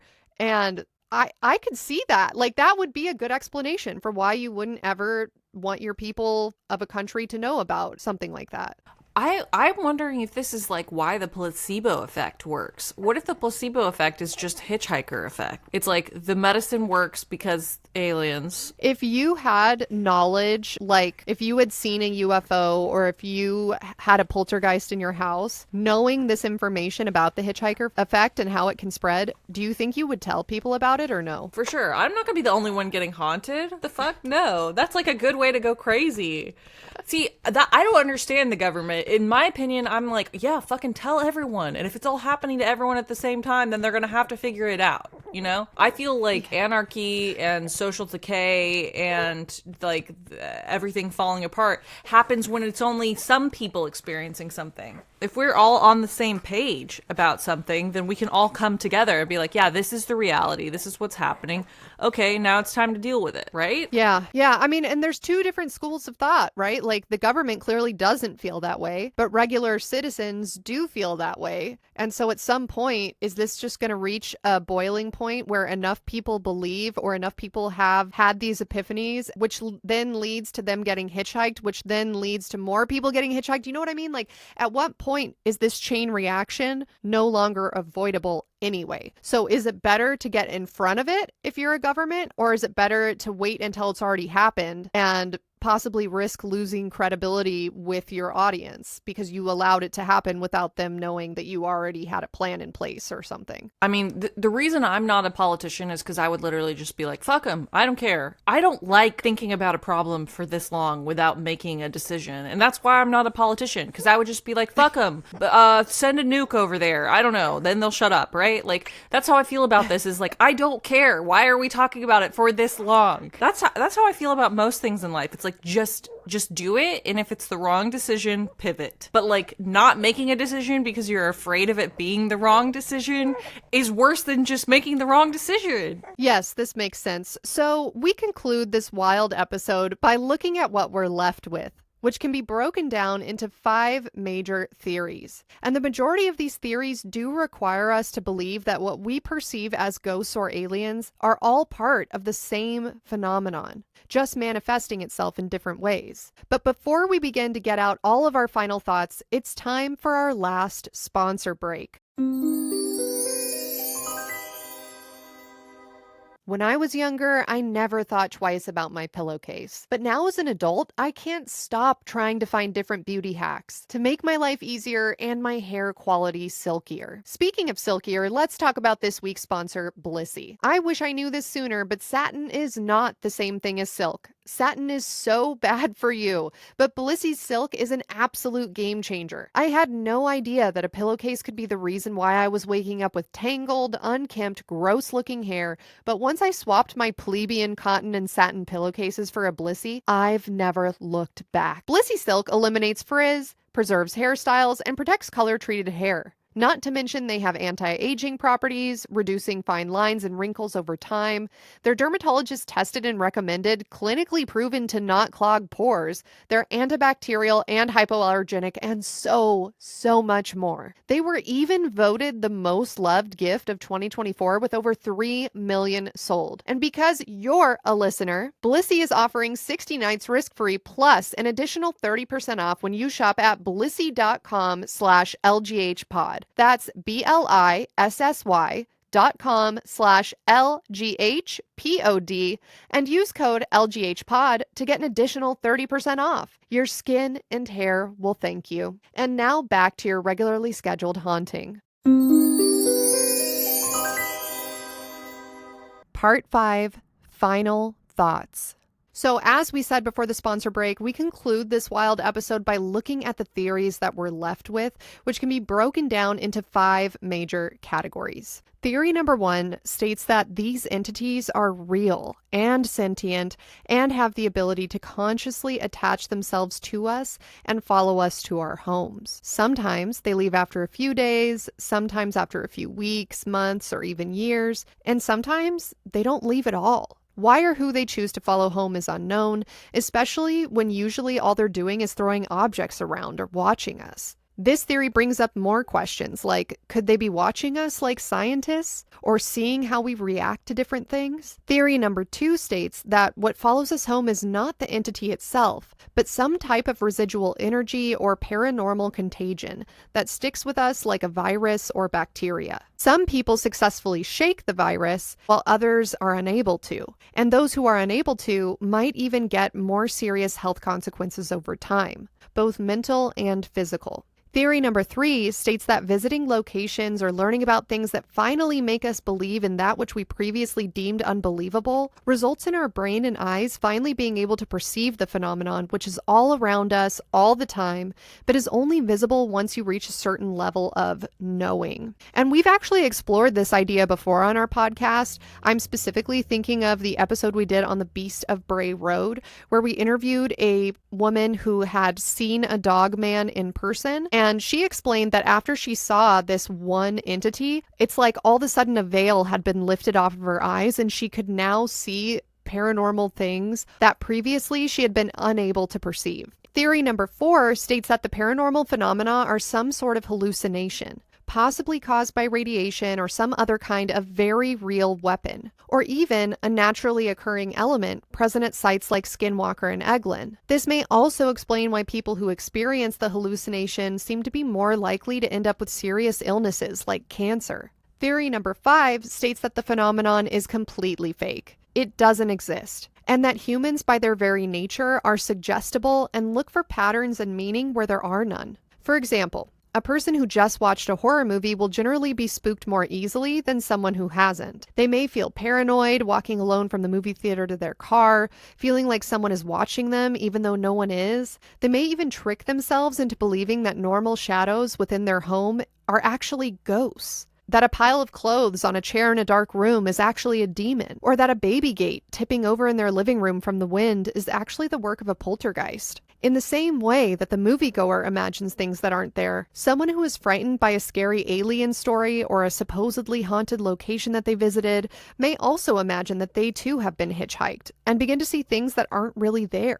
This may also explain why over time the phenomenon seems to dissipate or disappear completely from the individual's life, in the same way that over time you're less scared of the movie that you saw. So Nat, what do you think? What is the hitchhiker effect? I kind of like the idea that it's always there and then suddenly you're able to see it because you're like aware of it or whatever. I don't know. Yeah. It's like when you have a crush on someone and then everything reminds you of that person, right? You're like, oh, that car is green. Green is their favorite color. Or, oh, that movie came on. Haha, that's so funny. That's their favorite movie. Or, oh, that's the spot where I saw them last or whatever. And those things all existed before you had a crush on this person, but now you are just aware of this new facet of life, you know? And so everything is filtered through that perspective. And I wonder if it's the same with this. It's like there was no language to describe, oh, I saw a giant beam of light come out of a mountain and open up, and then a sphere came out. But because you experienced it, now you're like, your eyes are opened and you notice other things too. Or maybe there's like a primal part of our bodies in our brains somewhere that is attuned to this. Maybe we have a sixth sense and we don't know how to turn it on until it's been activated. Yeah, maybe it is biologically a part of all of us, and maybe that's why you get sick. Maybe that's why you have those physical reactions, because this part of you has been turned on. In the same way that like when a woman is pregnant, she has heightened senses because her body has prepared her for this new reality, and her body is designed in some way to handle that, right? It's like by design. So I wonder if it's the same with this hitchhiker effect. Like these people are getting activated in some way, and maybe like their body a sleeper has agent. Sleeper agent, yeah. But in the same way that some people's body fucks with them, like some people get pregnant and are really sick. Some people get have a period and then they have PCOS or whatever it's called. Some people have adverse reactions to their own bodies. Some people have autoimmune disorders. It could be the same thing, right? Like that's why you get a cancer. That's why you get a nosebleed, because your body is having a reaction to being activated in this way, if that makes sense. Yeah, I see what you're saying, that, you know, having something happen to your body could then result in a domino effect that leads to other things happening. And sometimes that's positive. Like I've definitely heard people talk before about like, oh yeah, man, I did ayahuasca and now I just see the world in a whole new way. It's not that the world has changed, it's that their perception of the world has changed, you know, and it could be negative too. Like, you know, I have an autoimmune disease and it's like, okay, well, first I had this autoimmune disease and then that led to a second autoimmune disease. You know what I mean? So it could be for good or for bad. Sometimes our perception or our body or our way of seeing is changed for the better. And sometimes we get negative effects from those changes. Some people do ayahuasca and they feel like they now understand their place in the universe. Other people do ayahuasca or even something as simple as smoking weed or taking a mushroom, and it just doesn't jive with their brain chemistry, and now they're in an insane asylum, you know? Right. Yeah, in the same way that some people encounter the same object but get something positive out of it, you could encounter that object and get something negative out of it. So maybe, yeah, that is what the hitchhiker effect is something happens to activate some piece of your brain that is now able to pick up on things that your regular senses couldn't see before. I like that theory too. I think it makes a lot of sense, and it kind of like cleanly ties up all the messiness of the hitchhiker effect too. That is so frustrating to your everyday person. So maybe we've cracked it, Natalia. I think it was last episode you were saying like, who is the insane person that made the ties that like the demons and the angels and the UFOs are all the same? I think we just did it. We've done it. We're the first. Yeah, you heard it here, guys. And that's the kind of content you can expect from Let's Get Haunted. Thank you very much to anyone new who has stumbled on this show for the very first time. Maybe you saw the title in today's caption. If you would like even more extra content, including minisodes, live streams, and extended intros, you can head over to our Patreon for that. And thank you very much, Natalia, for making time, even though you're a brand new newborn mother. And I appreciate you making time to deal with getting this episode up on time for all of our haunties, and I'm sure the haunties appreciate it too. So in conclusion, Natalia, what do you think? What are your final thoughts? What is something that you're going to take away from this episode into your evening? I'm not taking away anything from this. I will not be hitchhiked. Now you, on the other hand, are already being hitchhiked because you guys cannot understand how haunted trying to get this episode out has been for Allie. What do you mean your tire blew up on the way here? So how did you get here then? So I was driving, and for some reason the freeway entrance where I was shut down, which never happens. I don't know if there was an accident or what. I live in an area that's not that busy. I couldn't even take the freeway. I had to take 30 minutes of surface streets to our studio. And then I had to go through like pothole, I guess. And so I'm driving, I hit this pothole, and immediately the sensor on my car dashboard turns on saying like losing air pressure in my tire, basically. And I was like, well, I have two choices right now. I can stop and call AAA and never get this episode done, or just drive on a flat tire and deal with it later. So that's what we've chosen to do this evening, folks. That's a problem for future Allie. Much like seeing a UFO is probably pretty cool in the moment, and then the hitchhiker effect is a problem for future you to worry about. Don't think too much about it right now. Continue to indulge in the paranormal and leave those problems for later. Yeah, and then it was weird while we were recording this, there was like a glitch, like it was like the connection was unstable, and that has not happened to us since we started using this new software that we're using. So something out there has hitchhiked. It's on you. It's not on me. I'm sorry about your life. I think it's on you. It's definitely not on me.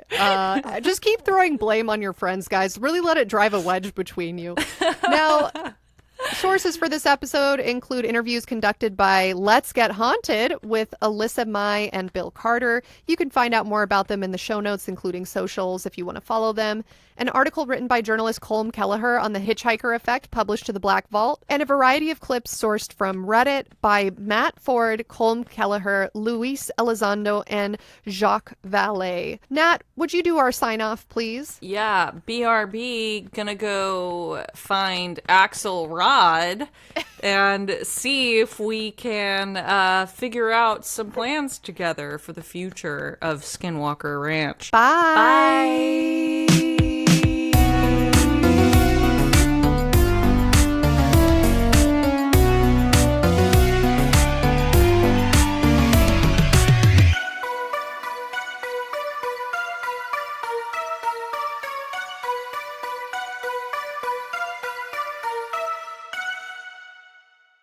Hello, you've reached the Haunty Hotline for annual patrons only. If you're receiving this message during our normal business hours of midnight to 3 a.m., that means we're busy attending to other spirits right now. If you'd like us to call you back once the ritual is complete, please leave your name after the beep.